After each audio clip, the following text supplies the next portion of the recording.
एक लड़का कपड़े अस्त व्यस्त पहने बाथरूम से बाहर आया और पहली बार मिलने वाली अपनी सौतेली माँ को मंत्रमुग्ध कर दिया। उसका दुबला पतला नन्हा शरीर 50 साल से अधिक उम्र की लौरा को एक पल के लिए अपनी कल्पनाओं में खोने से रोक नहीं पाया। एक सुखी और संपूर्ण परिवार ने उसे जीवन के जुनून से वंचित कर दिया था। लेकिन उस दिन तक जब उसके पति ने कहा कि वो अपने विद्रोही बेटे को कुछ दिनों के लिए घर लाना चाहता है, तब उसके मन में एक अजीब सी छोटी उत्तेजना जागी। हाल ही में आए सीओ बाहर से बहुत विद्रोही लगता था, लेकिन सावधान लौरा ने देखा कि सीओ उसके द्वारा गोद ली गई 2 लड़कियों के साथ बहुत अच्छे से घुल मिल रहा था, जैसे वे सगे भाई बहन हो। लेकिन जब भी दोनों लड़कियां वहां नहीं होती थी, वो अपने पिता के प्रति शत्रुतापूर्ण हो जाता था, यहाँ तक कि बात भी नहीं करना चाहता था। इससे पहले से ही कम मिलने वाले पिता पुत्र के रिश्ते और ठंडे हो गए। लौरा को ऐसा लगता था जैसे वो सब कुछ समझ गई हो, और सीओ को इस जगह को अपना घर मानने के लिए वो हमेशा उसके साथ बात करने के लिए कुछ न कुछ ढूंढती थी।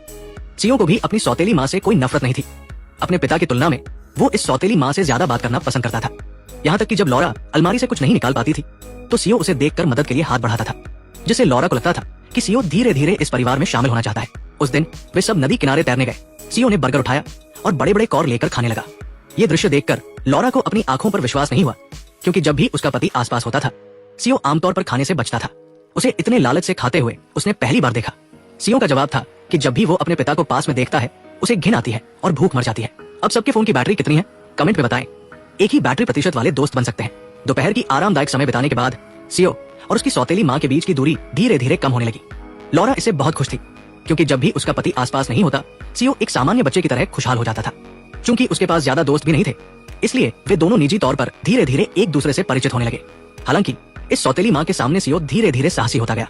उसने सुझाव दिया कि वो लौरा के हाथ पर एक छोटा टैटू बनाए, और इस विषय पर चर्चा करते समय उनकी शारीरिक निकटता ने लौरा को एक अलग एहसास दिलाया, जो अपने पति के साथ होने से बिल्कुल अलग था। उसके मन में इस सौतेले बेटे के साथ समय बिताने की चाहत बढ़ती जा रही थी। उस रात जब लौरा किताब पढ़ रही थी, सीओ अचानक एक अजनबी लड़की को घर लाया और उसे अपनी सौतेली माँ से मिलवाया, ये कहते हुए कि ये उसकी नई प्रेमिका है। फिर वो लड़की को अपने कमरे में ले गया। उन्हें जाते हुए देखकर लौरा को जलन होने लगी। पहले तो उसने ज्यादा नहीं सोचा, लेकिन अगले दिन जब उसका पति मेहमानों को घर पर खाने के लिए लाया, तो खाने में उसका मन नहीं लगा और वो लगातार सीओ के बारे में सोचती रही।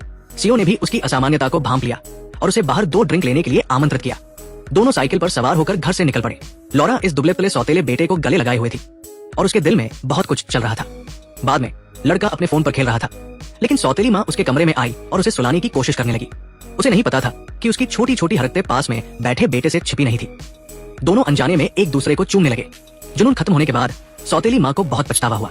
उसने बेटे से कहा कि उन्हें ये बात भूल जानी चाहिए, लेकिन लड़के का बेपरवाह रवैया ऐसा लग रहा था जैसे वो अपनी सौतेली माँ की बात को गंभीरता से नहीं ले रहा हो। अगले दिन लौरा ने अपने पति को बताया कि उसने बेटे के लिए एक कंप्यूटर खरीदा है ताकि वो फोन कम इस्तेमाल करे। ये सुनकर पति बहुत खुश हुआ। उसकी पत्नी का अपनी पहली पत्नी के बेटे के साथ अच्छा तालमेल उसे वही चाहिए था। वो मन ही मन खुश था कि उसकी दूसरी शादी सही इंसान से हुई, लेकिन उसे नहीं पता था कि जब वो आसपास नहीं होता, तो ये नया आया हुआ बेटा पहले ही उसका घर चुरा चुका था। पिता के में सीओ बेझिझक अपनी सौतेली माँ के साथ समय बिताता था। उसके बोल्ड और बेपरवाह शब्दों ने लौरा को एक ऐसी उत्तेजना दी जो उसने पहले कभी अनुभव नहीं की थी। और इससे भी ज्यादा हैरानी की बात यह थी कि उस दिन उसकी छोटी बेटी का जन्मदिन था। लौरा ने पड़ोसियों को पार्टी में आमंत्रित किया था, लेकिन उसे कभी नहीं लगा था कि पानी लेते समय सीओ अचानक पीछे से उसे गले लगा लेगा। ये देखकर लौरा ने कोई विरोध नहीं किया। ऐसा लगता था कि उसे ये रोमांचकारी छिपा हुआ एहसास पसंद आ रहा था। लेकिन अगले ही पल उसकी छोटी बहन अचानक वहां आ गई। बहन के चले जाने से पार्टी पर कोई असर नहीं पड़ा। सभी मेहमानों के जाने के बाद लौरा ने चुपके से सीओ को जंगल में बुलाया।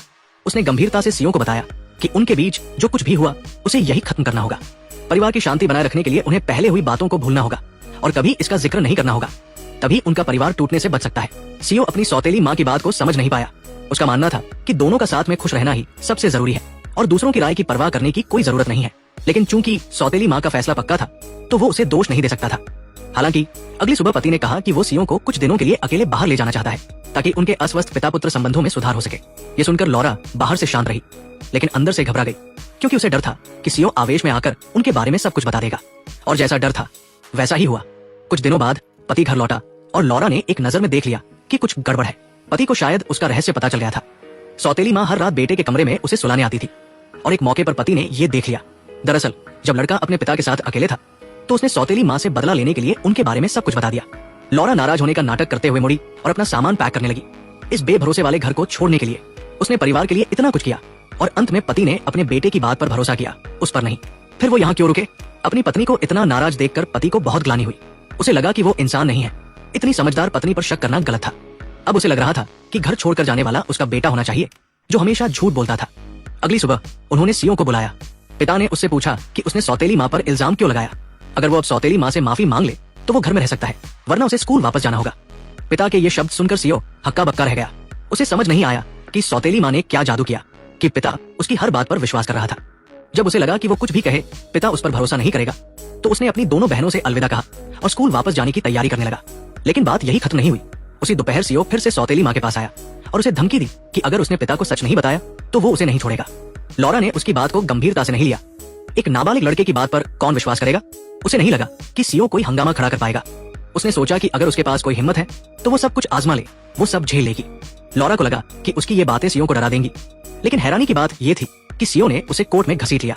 एक वकील के तौर पर उसे पता था कि सीओ कोई ठोस सबूत नहीं दे सकता, इसलिए उसने दृढ़ता से कहा कि सीओ झूठ बोल रहा है। लेकिन उस रात नशे में धुत सीओ अचानक लॉरा के कमरे का दरवाजा जोर जोर से पीटने लगा। लॉरा उसे रोकने के लिए बाहर आई, लेकिन चौंकाने वाली बात यह थी कि आधी रात को अकेले मिलने के बाद दोनों ने एकमत से फैसला किया कि वे अपने पिछले रिश्ते को फिर से शुरू करेंगे। इसके साथ ही फिल्म अजीब तरह से खत्म हो गई।